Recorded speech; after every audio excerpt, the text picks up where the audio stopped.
Assalamualaikum warahmatullahi wabarakatuh. Alhamdulillah wassalatu wassalamu ala Rasulillah wa ala alihi wa sahbihi wa mawalah wa la hawla wa la quwata illa billahi wa ba'du. Alhamdulillah, di pagi hari ini kembali kita seduduk untuk bertalabul ilmi dan kita meneruskan kajian surah-surah pendek dalam juz Amma, dan pagi ini masuk pada surah Al-Qari'ah. Surah Al-Qari'ah di dalam tartib Al-Quran masuk pada surat ke-101 dengan jumlah ayat 11, jumlah kalimat 36 dan jumlah huruf 158, dan tidak ada ayat sajdah.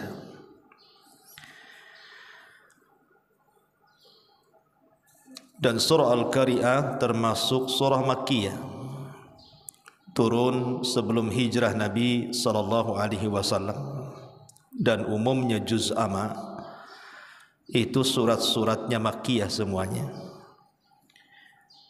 Karena dalam juz Amma ini lebih menitik beratkan kepada urusan akidah, terutama keimanan kita tentang hari akhir.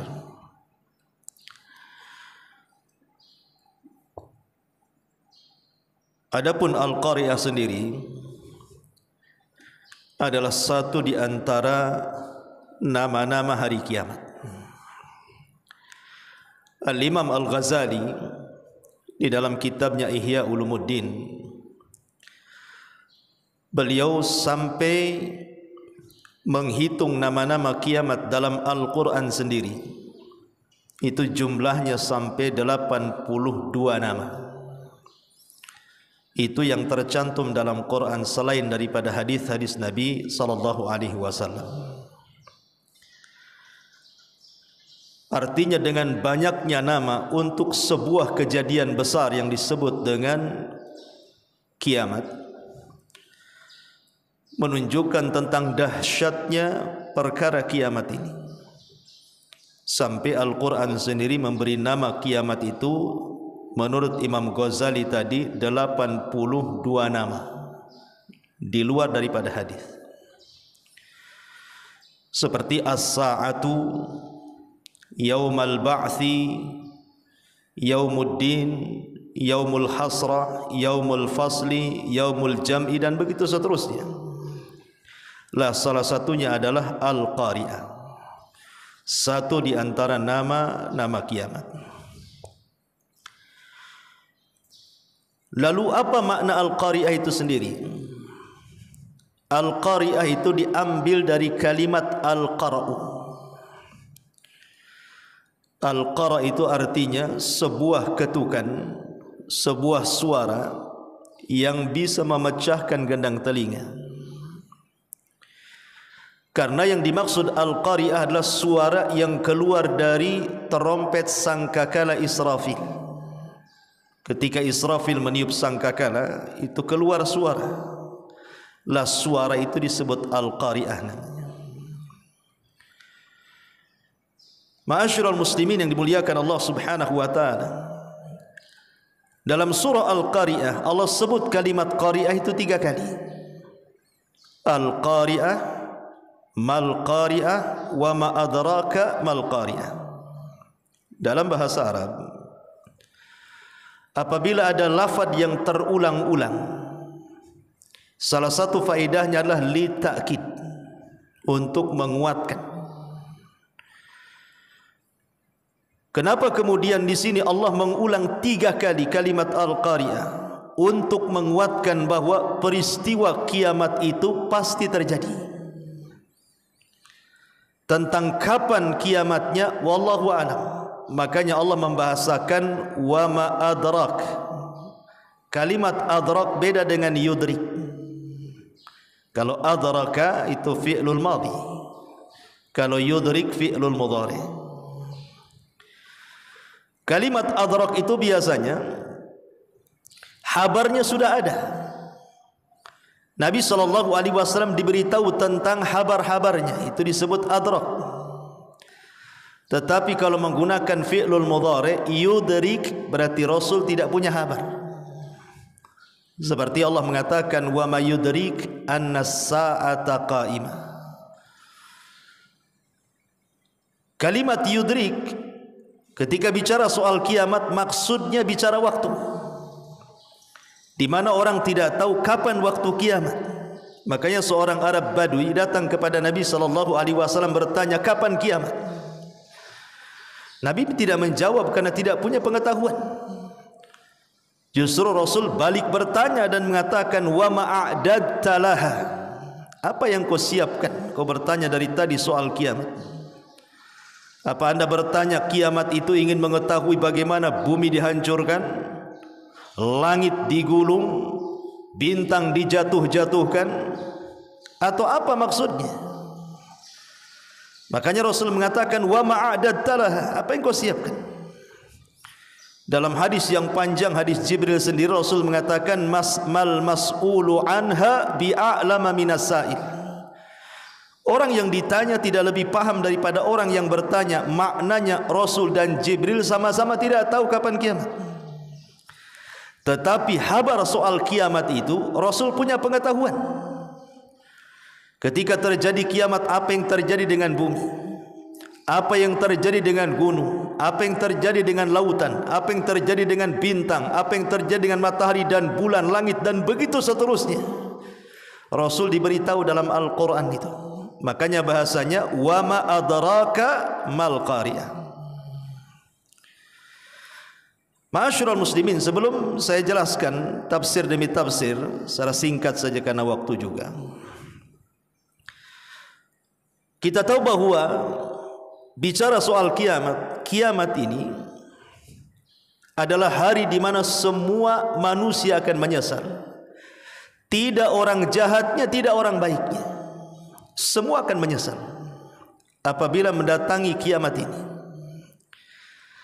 Jangankan manusia, para malaikat sendiri apabila datang hari kiamat mereka mengatakan apa? Subhanaka, maha suci engkau ya Rabb, ma'abadna haqqa ibadatik, sungguh kami tidak benar-benar beribadah kepadamu ya Rabb dengan sebenar-benar ibadah. Ini yang ngomong malaikat. Saat terjadi kiamat mereka mengatakan seperti itu. Kalau para malaikat yang Allah Subhanahu wa taala katakan wa yaf'aluna ma yu'marun, mereka melakukan apapun yang diperintahkan, Allah mengatakan ma'abadna haqqa ibadatik, kami belum beribadah sepantas dan selayaknya kami ibadah. Bagaimana manusia? Tentu orang-orang saleh juga akan menyesal karena merasa mereka ada taksir, ada kekurangan dalam ibadah mereka, apalagi ahli maksiat. Makanya yaumul qiyamah itu disebut yaumun nadamah, hari di mana akan datang penyesalan kepada setiap manusia. Tidak orang jahatnya, tidak orang baiknya, bahkan para malaikat sekalipun mereka menyesal. Makanya kenapa beriman kepada hari akhir itu sangat ditekankan dalam Islam, masuk dalam arkanul iman, masuk dalam rukun-rukun iman. Karena beriman dengan adanya kiamat ini memiliki faedah yang sangat banyak sekali. Salah satunya adalah menenangkan orang-orang yang berbuat baik, bahwa setiap kebaikan itu ada balasannya, tidak sia-sia. Dan menenangkan orang-orang yang dizalimi, sekalipun di dunia mereka tidak mampu membalas, tetapi di sana ada balasan, dan balasan Allah itu adalah seadil-adilnya balasan. Ma'asyiral muslimin yang dimuliakan Allah Subhanahu wa taala, di sini Allah mengatakan al-qari'atu mal qari'ah. Al-qari'ah terjemahannya di sini hari kiamat. Apakah hari kiamat itu? Wa ma adraka mal qari'ah. Tahukah anda apa hari kiamat itu? Yauma yakunun nasu kal farashil mabthuth. Pada hari manusia seperti laron yang berhamburan. Kalimat manusia ataupun dalam bahasa Arab an-nas itu biasanya konotasinya buruk. Kalau Quran menyebut kalimat an-nas itu biasanya konotasinya tidak bagus. Lah ketika Allah Subhanahu wa taala menggambarkan soal kiamat kemudian menggunakan kalimat an-nasu manusia, karena yang akan merasakan hari kiamat itu hanyalah orang-orang yang buruk saja. Orang-orang baik tidak akan merasakan kiamat.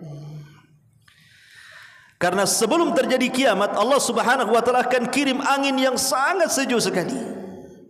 Kemudian akan menerpa setiap ketiak-ketiak orang-orang yang beriman walaupun memiliki iman sebiji zarah, dan akan mencabut ruhnya. Ketika tidak ada satupun orang yang beriman hidup, maka Nabi SAW mengatakan la taqumus sa'ah illa ala syiraril khalqi. Tidak mungkin tegak hari kiamat kecuali ditimpakan kepada manusia yang paling buruk yang ada di permukaan bumi.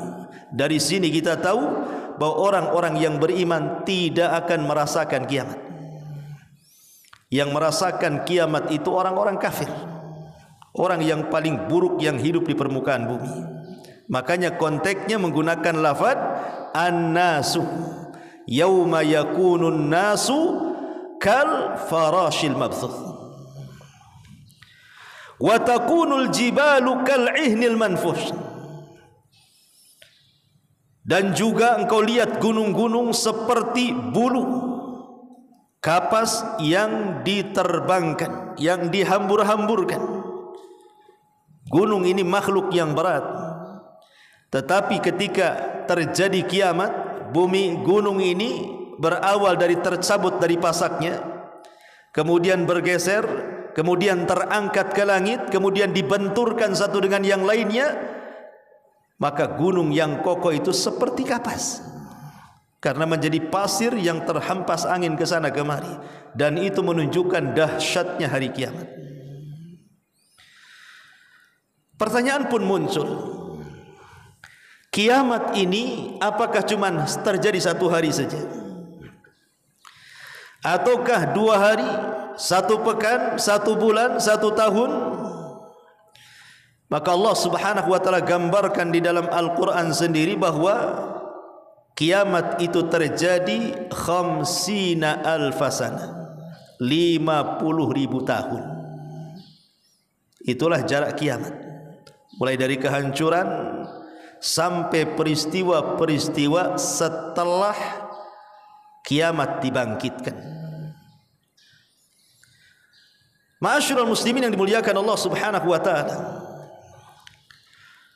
Tadi saya sudah singgung bahwa Al-Qari'ah itu berasal dari tiupan sangkakala yang ditiup Israfil.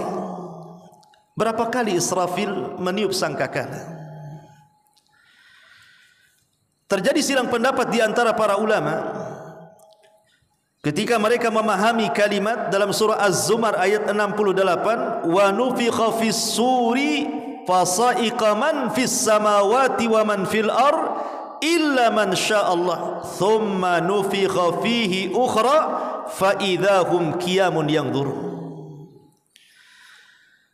Sangkakala pun ditiup sehingga matilah semua makhluk yang ada di langit dan yang ada di bumi kecuali mereka yang dikehendaki Allah. Kemudian ia tiup sekali lagi, seketika itu mereka bangun dari kubur-kubur mereka dan menunggu putusan-putusan Allah. Dalam ayat yang lain, wa yauma yunfakhu fis suri fa fazi'a man fis samawati wa man fil ar illa man sya'allah wa kullun atauhu dakhirin.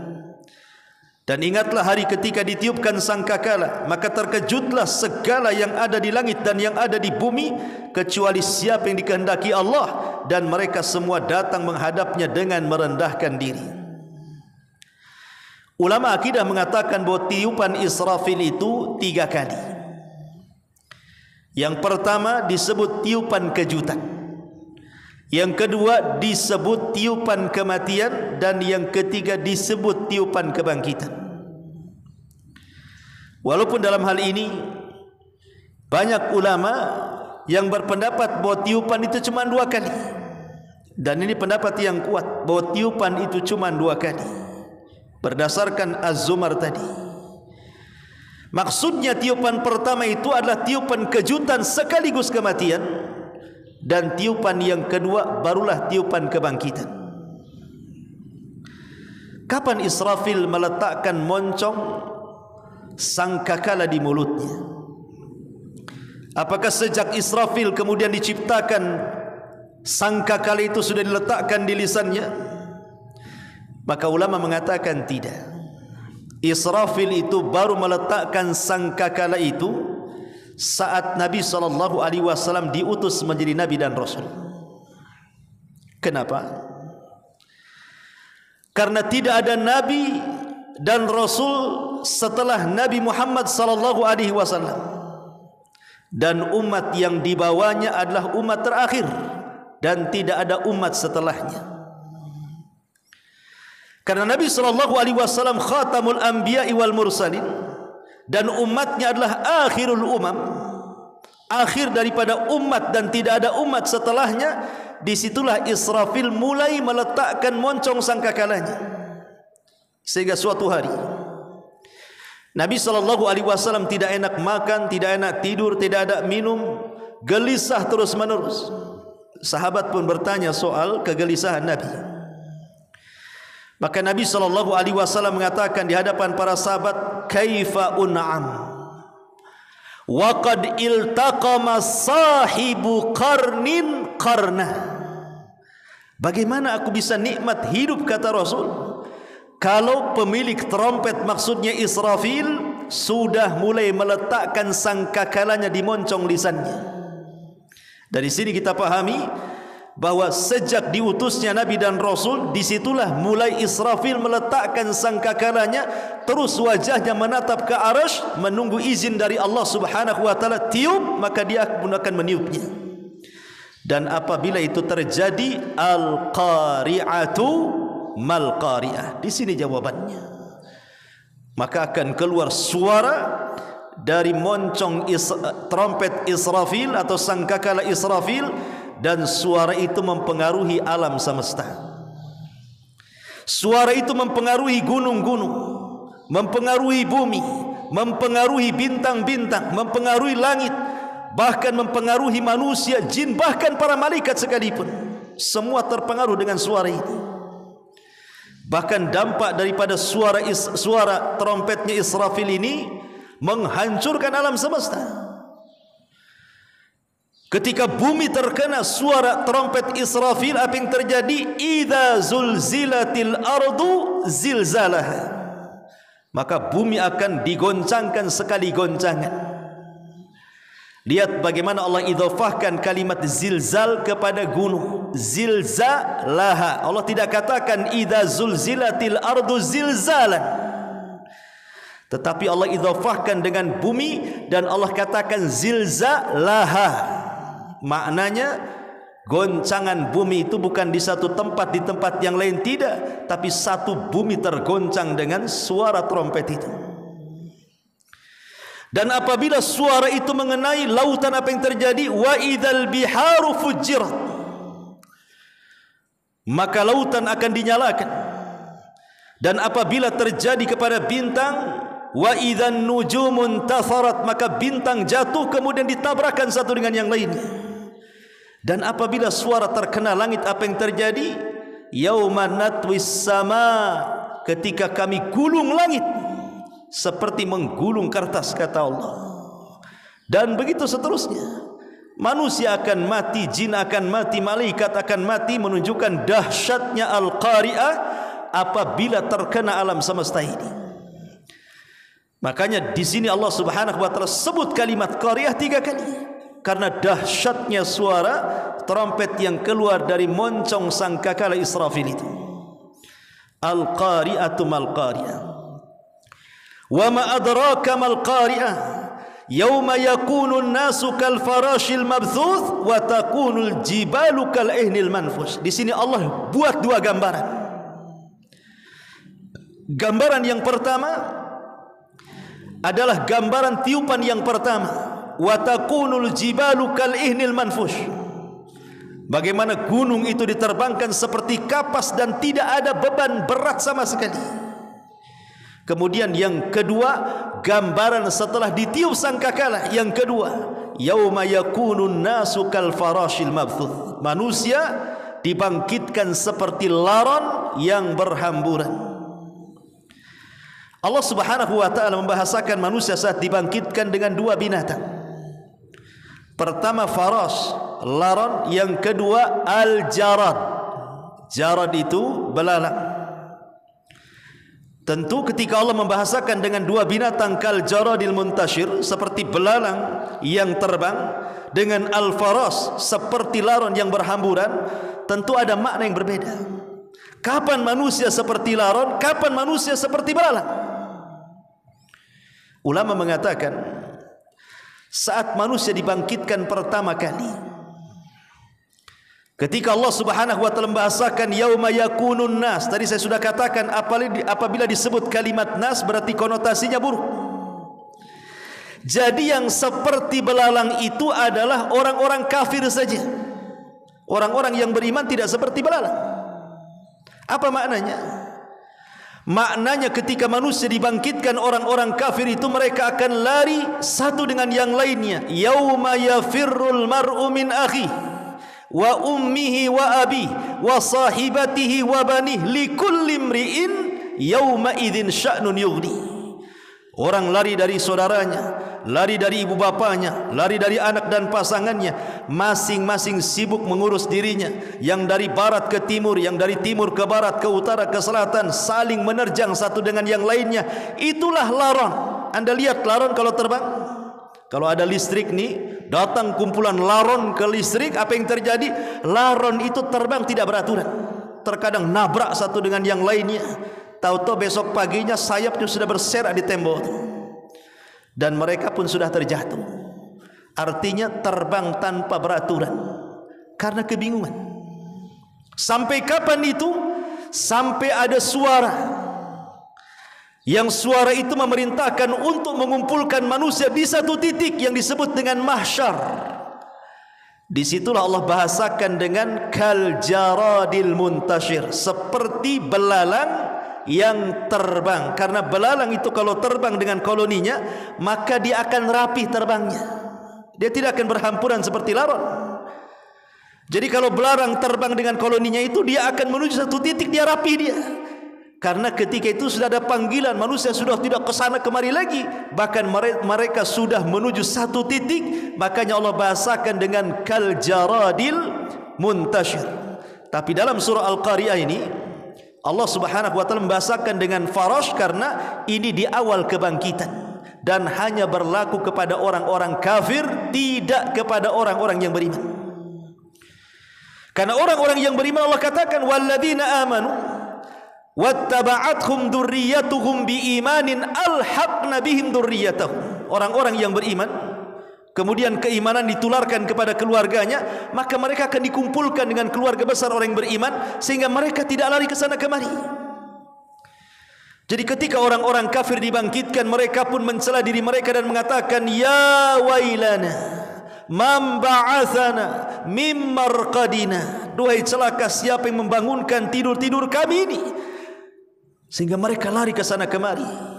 Tapi orang-orang yang beriman mereka tidak ke sana kemari, mereka terdiam dari tempat kebangkitannya dan mengatakan hadza ma wa'adana ar-rahman wa sadaqal mursalun. Inilah janji Ar-Rahman dan benarlah ucapan para rasul. Ma'asyiral muslimin yang dimuliakan Allah Subhanahu wa taala. Kondisi manusia saat dibangkitkan itu berbagai macam kondisi, ikhwan. Ada manusia yang saat dibangkitkan dia sedang membaca Al-Quran. Ada orang yang saat dibangkitkan dia sedang sholat. Ada orang yang saat dibangkitkan dia sedang berzikir dan bertasbih. Ada orang yang saat dibangkitkan dia sedang beribadah kepada Allah Azza wa Jalla. Tapi di lain sisi ada yang dibangkitkan dia sedang menyanyi.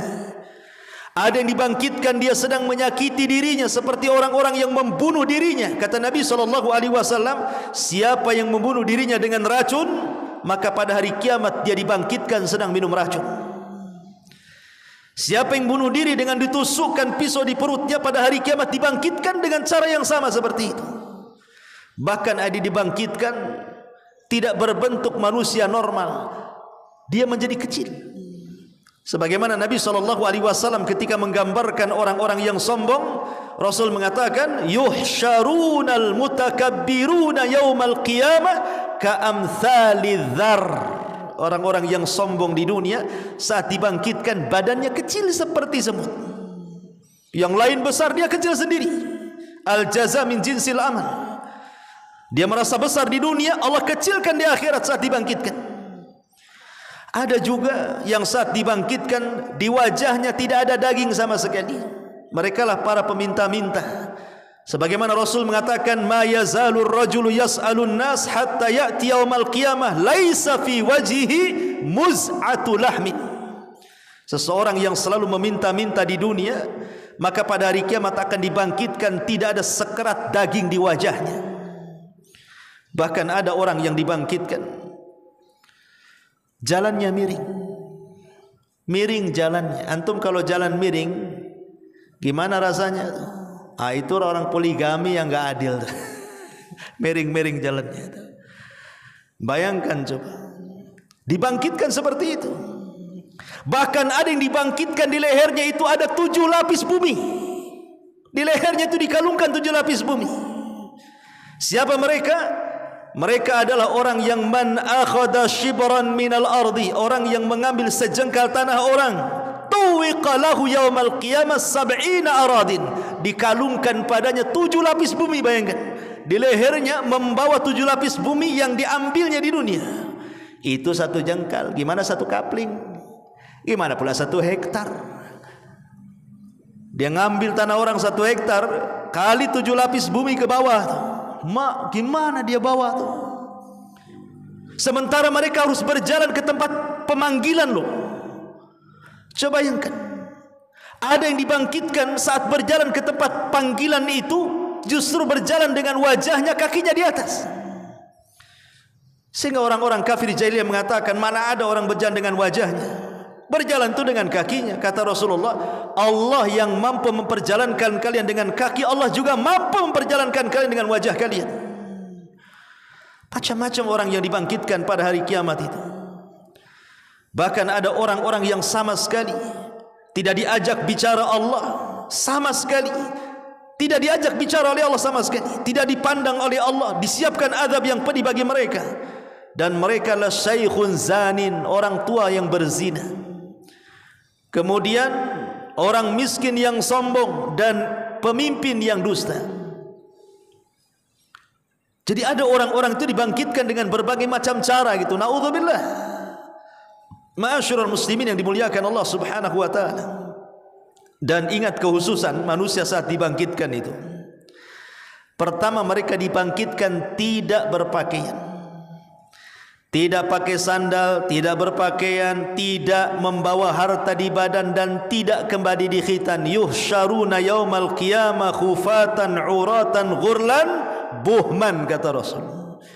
Dibangkitkan tidak di khitan, tidak pakai sandal, kemudian tidak membawa harta di badan, dan tidak sama sekali ada alas kaki yang menjadi tempat dia berpijak di bumi mahsyar itu. Yang kedua, mereka dibangkitkan dengan tertunduk. Sebagaimana Allah mengatakan, wa'anatil wujuh lil hayyil qayyum wa qad khaba man hamala zulma. Sebuah wajah-wajah tertunduk di hadapan Allah yang maha hidup lagi maha mengurus. Sungguh rugi orang-orang yang zalim. Bahkan mereka tidak ada yang bicara.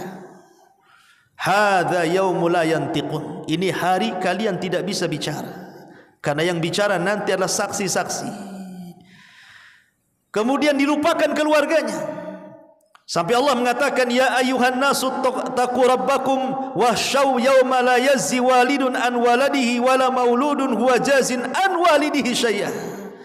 Wahai manusia, bertakwalah kepada Tuhan, dan takutlah akan hari ketika seorang bapa tidak membela anaknya, seorang anak tidak pula membela bapaknya sedikit pun. Mereka berjalan masing-masing, lalu apa gunanya nasab? fala ansaba yauma idzin, tidak ada nasab pada hari itu. Bahkan mereka harus berlutut. Wa tara kullu ummatin jathiyah, pada hari itu engkau melihat setiap umat berlutut. Ma'asyiral muslimin yang dimuliakan Allah Subhanahu wa taala, Allah katakan di sini wa takunul jibalu kal'ihnil manfush, dan kau lihat gunung-gunung seperti kapas yang berhamburan di bawah angin. Kemudian Allah mengatakan fa amma man thaqulat mawazinu fahuwa fi 'ishatir radiyah wa amma man khaffat mawazinu fa ummuhu hawiyah wa ma adraka ma hiya narun hamiyah.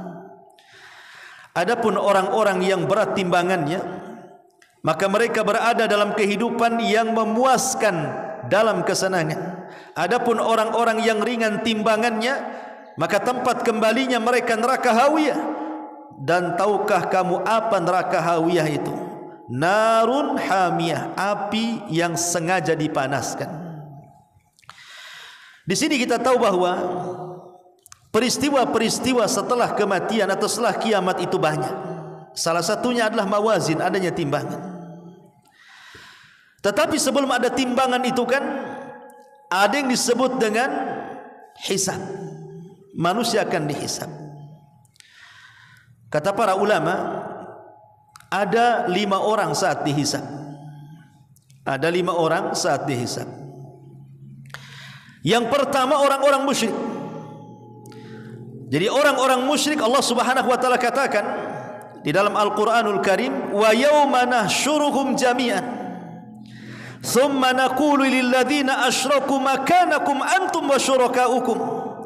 Dan pada hari ketika kami mengumpulkan mereka semuanya, kemudian kami berkata kepada orang-orang yang mempersekutukan Allah itu, tetaplah kamu dan sekutu-sekutumu di tempatmu. Jadi kelompok yang pertama orang-orang musyrik. Mereka akan digolongkan dengan sesembahannya.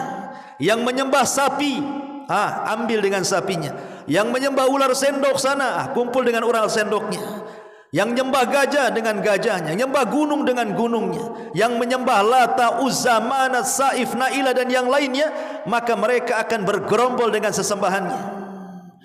Dan Allah mengatakan wasiqal ladzina kafaru ila jahannam zumara, langsung dimasukkan ke dalam jahannam bergerombol-gerombol. Kemudian yang kedua orang-orang kafir. Orang-orang kafir dari kalangan ahlul kitab, maka mereka akan dipanggil oleh Allah Subhanahu wa taala. Kemudian diingatkan nikmat-nikmatnya sebagaimana hadis yang dikeluarkan oleh Imam Ibn Hibban dari hadis Abi Hurairah radhiyallahu anhu. Allah Subhanahu wa taala akan memanggil mereka dan mengatakan, Alam usayyiduka, bukankah aku sudah memberikan kepemimpinan kepadamu? Alam uzawwijuka, bukankah aku sudah menikahkan kamu? Alam ukrimuka, bukankah sudah aku muliakan kamu? Alam usakhiru lakal khayla wal ibil, bukankah sudah kutundukkan binatang ternak kepadamu? Alam akhluquka, bukankah aku sudah menciptakan dirimu? Alam aj'aluka sami'an basira, bukankah aku jadikan kau bisa mendengar dan melihat? Dan ditanya soal kenikmatan-kenikmatan itu, maka orang-orang kafir mengatakan bala ya Rabb, tentu wahai Rabb. Tapi Allah Subhanahu wa taala mengatakan, engkau dulu melupakan aku. Al yauma, pada hari ini, nansa, kami akan melupakan kamu, kama nasaitani, sebagaimana engkau dulu melupakan aku. Maka orang-orang kafir yang diberikan bergelimang nikmat di dunia, Allah akan lupakan pada hari kiamat. Kemudian yang ketiga orang-orang munafik. Pertanyaannya sama dengan kenikmatan-kenikmatan yang banyak yang Allah berikan kepada mereka. Kemudian mereka mengatakan, aku solat untukmu, aku zakat untukmu, aku ibadah untukmu, dan bla bla bla macam-macam. Tapi Allah mengatakan kadzabtum, dusta kalian. Orang-orang munafik hanya menampakkan keislaman tetapi menyembunyikan kekafiran. Kemudian orang yang keempat, orang-orang yang mereka beriman tapi mereka selalu berbuat zalim di dunia. Mereka mengambil harta orang, mereka mencaci maki orang, mereka membunuh orang, mereka zalim pokoknya. Mereka lah orang-orang yang bangkrut pada hari kiamat yang disebut dengan muflis. Orang-orang yang muflis, orang-orang yang membawa pahala di satu sisi, dosa di sisi yang lain. Mereka orang-orang bangkrut. Dan yang terakhir orang-orang yang beriman. Orang-orang yang beriman juga akan ditanya oleh Allah Subhanahu wa taala soal kenikmatan-kenikmatan. Tetapi dosa-dosa mereka Allah katakan qad satartuha 'alaika fid dunya wa ana aghfiruha laka fil akhirah. Sudah kututupi aibmu di dunia wahai orang-orang yang beriman, sekarang ku ampuni dosamu. Makanya dari sini pembagian hisab itu ada orang yang masuk surga tanpa hisab dan azab, seperti 70.000 orang yang masuk surga tanpa hisab dan azab. Mereka orang yang tidak minta diruqyah, tidak minta dikai, mereka orang yang tidak tatayur dan orang yang bertawakal kepada Allah Azza wa Jalla. Kemudian di antara mereka ada yang dilalap langsung oleh api neraka dan mereka orang-orang kafir, bahkan neraka sendiri akan mengeluarkan lehernya. Sebagaimana Rasul mengatakan takhruju unukum minan nar yaumal qiyamah laha ainan tubsiran wa udhunan tasma'an wa lisan yantiq yaqulu inni wukiltu bi thalathin bi kulli jabbarin anid wa bi kulli man da'a ma Allah ilahan akhar wal bil musawwirin. Pada hari kiamat punuk neraka akan keluar. Ia bermata dua, bertelinga dua, bermulut satu, seraya berkata, aku diserahi 3 macam orang yang aku akan lahap mereka. Pertama, orang-orang yang sombong dan congkak, lagi membangkang. Yang kedua, orang-orang yang menyeru Tuhan selain daripada Allah. Dan yang ketiga, para penggambar yang suka menggambar makhluk-makhluk yang bernyawa. Dan di antara mereka ada yang dimudahkan hisabnya, tapi ada juga yang dipersulit hisabnya, sehingga menjadi khilaf ulama, apakah setiap manusia di padang mahsyar itu berlaku sama? Khamsina alfasana 50.000 tahun? Tidak, 50.000 tahun berdiri di padang mahsyar dengan matahari 1 mil di atas kepala, bahkan keringat bercucuran. Dalam musnad Imam Ahmad, keringatnya ini sampai berapa? 30 hasta. 1 hasta itu segini ya, 30 hasta berarti 15 meter. Bercucuran keringatnya itu sampai 15 meter itu. Sehingga kalau seandainya ada perahu dijalankan, bisa jalan di situ. Makanya ada yang tenggelam dengan keringatnya selutut, ada yang tenggelam dengan sepusar, ada yang sedada, ada yang tenggelam sesuai dengan amalan mereka. Ya. Naudzubillah. Tetapi orang-orang kafir sudah jelas tuh, 50.000 tahun. Adapun orang-orang yang beriman termasuk tergantung hisabnya. Kalau hisabnya mudah, mereka tidak akan lama. Bahkan ada yang direct masuk surga, seperti orang-orang yang tanpa hisab dan azab. Tapi orang-orang yang hisabnya sulit, apa sih bedanya hisab sulit dengan hisab mudah itu? Kalau hisab sulit itu ada bantah-bantahan antara Allah dengan hambanya. Makanya Rasul mengatakan manukisha halak. Siapa yang terjadi perdebatan saat hisab, celaka dia. Maksudnya ketika Allah Subhanahu wa taala bertanya soal dosa kepada kita, kemudian kita mengelak, oh tidak ya Rabb, aku tidak berzina, aku tidak membunuh, aku tidak ini, aku tidak itu. Nah, ini sudah terjadi perdebatan namanya. Tidak mengakui dosa-dosanya. Ketika mereka tidak mengakui dosa-dosanya, didatangkan saksi-saksi akhirnya. Bumi jadi saksi, langit jadi saksi, anggota badan jadi saksi. Mereka tidak bisa mengelak. Itu namanya hisab yang sulit tuh. Tapi kalau hisab yang mudah, semua diakuinya. Kau berzina, iya. Kau membunuh, iya. Kau bergibah, iya. Kau mencaci, iya. Enggak ada yang diingkari dia. Maka Allah Subhanahu wa taala mengatakan satartuka fid dunya wa aghfir laka fil akhirah. Kututupi aibmu di dunia, sekarang ku ampuni kamu di akhirat. Itu hisab mudah namanya. Ya. Ma'asyiral muslimin yang dimuliakan, lah baru setelah proses-proses itu masuklah pada ayat soal timbangan. Jadi ada orang yang berat timbangannya, dan ingat, timbangan di akhirat dengan di dunia berbeda. Kalau timbangan di dunia ini ada 2 neraca, diletakkan satu barang, pasti yang berat itu ke bawah, yang ringan ke atas. Tapi di akhirat terbalik. Justru yang berat ke atas, yang ringan itu ke bawah. Kenapa? Karena sorga itu darajat dan neraka itu darakat. Sorga itu semakin tinggi makin indah dia. Neraka itu makin dalam makin buruk kondisinya kan itu. Makanya bahasa hadis ketika Nabi SAW bicara soal hadis bitaqah, kalimat la ilaha illallah, apa bahasa Rasul? Tasat bihinna la ilaha illallah. Melesatlah kalimat la ilaha illallah ke atas, menunjukkan berat timbangan di akhirat itu ke atas. Dan di situ menentukan tinggi dan tingkatan sorga kita pada hari kiamat. Tapi kalau di dunia makin berat makin ke bawah kan itu.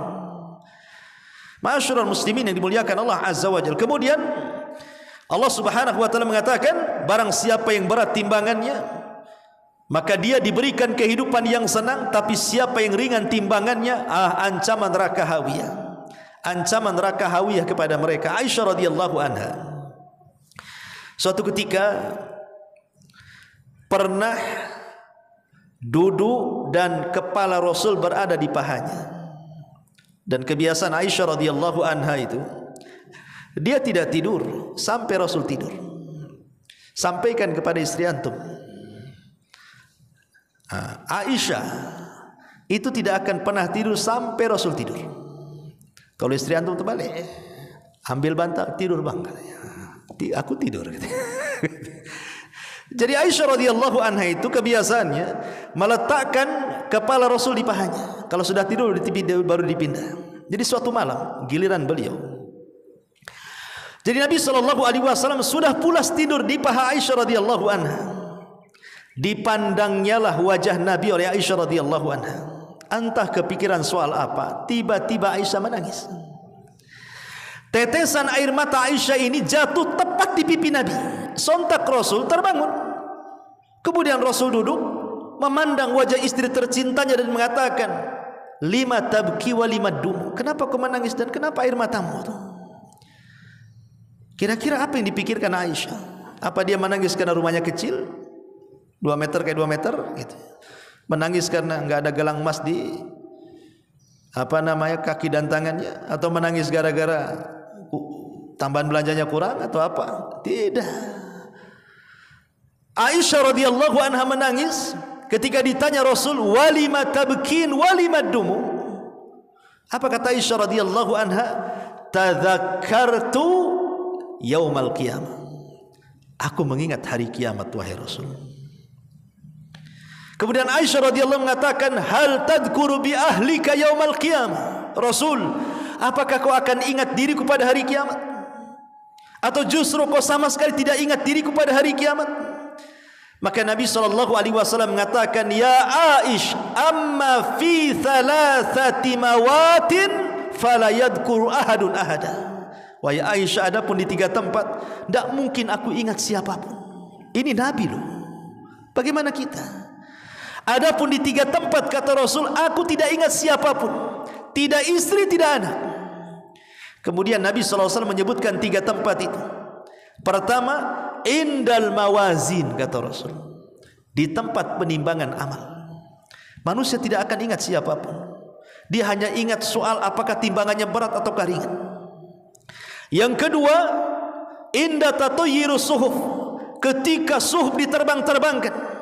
Manusia tidak akan ingat siapapun sampai yang diingat apakah dia bisa mengambil dengan tangan kanannya ataukah dengan tangan kirinya. Kemudian yang ketiga, indas sirat, saat meniti titian siratal mustaqim, tidak akan ingat siapapun. Yang ingat apakah dia akan mampu melewati titian itu ataukah justru masuk ke dalam jahannam, naudzubillah. Salah satunya Aisyah radhiyallahu anha dihabarkan oleh Nabi SAW, indal mawazin, di tempat penimbangan amal, sampai orang itu memastikan bahwa timbangannya berat dan tidak ringan. Sebab kalau ringan Allah katakan, wama fa ummuhu hawiyah, dia terancam dengan neraka hawiyah. Wama adraka ma hiya narun hamiyah, dan tahukah kamu apakah neraka hawiyah itu? Itulah neraka yang sengaja dipanaskan, dan panasnya api neraka itu dibandingkan dengan panas api dunia itu hanya 1 bagian dari 70 bagian panasnya api neraka. Jadi dunia ini kalau ada api yang bisa membakar, padahal seandainya api dunia ini untuk membakar 1 dunia sudah cukup tuh. Tapi itu hanya 1 bagian dari 70 bagian panasnya neraka jahanam. Makanya para ulama salaf, ikhwan, apabila memikirkan tentang kiamat itu, segala sesuatu yang di alam semesta ini sebenarnya mengingatkan kita tentang kiamat yang ada di alam semesta ini.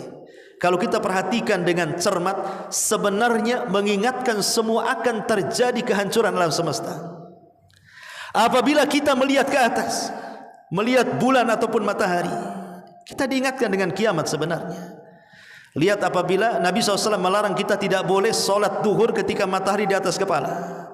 Apa kata Rasul? Abridu, dinginkan. Biarkan dia tergelincir ke arah barat dulu. Kenapa? Karena panasnya matahari di tengah kepala termasuk faihi jahannam. Itu hembusan panasnya jahanam yang sampai di bumi. Matahari mengingatkan. Terjadi gerhana. Karena di antara tanda-tanda kiamat besar itu adalah khasfun bil masyriq wa khasfun bil masyriq wa khasfun bi jaziratil Arab. Kalimat khasfun kalau ngarah ke bumi gempa artinya. Tapi kalau ngarah ke langit itu artinya gerhana. Makanya ada istilah solat khusuf. Ya, kalau bulan khusuf, kalau matahari kusuf. Artinya diingatkan tentang kiamat, ya kan? Termasuk bumi yang kita pijak ini, ikhwan. Diingatkan tentang kiamat. Karena bumi ini isinya apa? Isinya api bumi ini. Ketika batu membentur batu yang lain, keluar percikan api. Lihat gunung meletus, keluar lahar api. Gas-gas yang ada di lautan itu dari dasar bumi semua api. Jadi sebenarnya kita dikelilingi api nih. Kalau kita memperhatikan kondisi bumi saja, artinya kita diingatkan dengan terjadinya kiamat, termasuk kegelapan di tengah malam. Makanya para ulama salaf, mereka paling takut kalau datang kegelapan. Karena mereka diingatkan kelak pada hari kiamat akan terjadi kegelapan yang luar biasa. Makanya mereka senantiasa tatajafa junubuhum anil madaji yad'una rabbahum khaufan. Takut mereka, sehingga lambung-lambung mereka jauh dari ranjang mereka karena mereka tahajud. Termasuk binatang-binatang apabila datang di hari Jumat, kata para ulama, mereka akan secara insting mereka ketika mendekati waktu subuh, binatang-binatang itu yatarakab, memperhatikan apakah ada subuh atau tidak. Kalau tidak ada subuh, kiamat. Kalau masih ada subuh, berarti tidak kiamat. Maka binatang akan senang setiap hari Jumat. Karena Rasul hanya menjelaskan tentang harinya, tapi tidak menjelaskan tanggal, bulan dan tahunnya. Bahwa kiamat itu terjadi di hari Jumat. Sebagaimana penciptaan langit dan bumi dimulai dari hari Ahad, Senin, Selasa, Rabu, Kamis, Jumat 6 hari. Rampungnya ciptaan langit dan bumi itu di hari Jumat. Dan di hari Jumat ini pula Allah akan hancurkan semuanya, baik langitnya ataupun buminya. Subhanakallahumma bihamdika asyhadu an la ilaha illa anta astaghfiruka wa atubu ilaik. Allahu ta'ala. Assalamualaikum warahmatullahi wabarakatuh.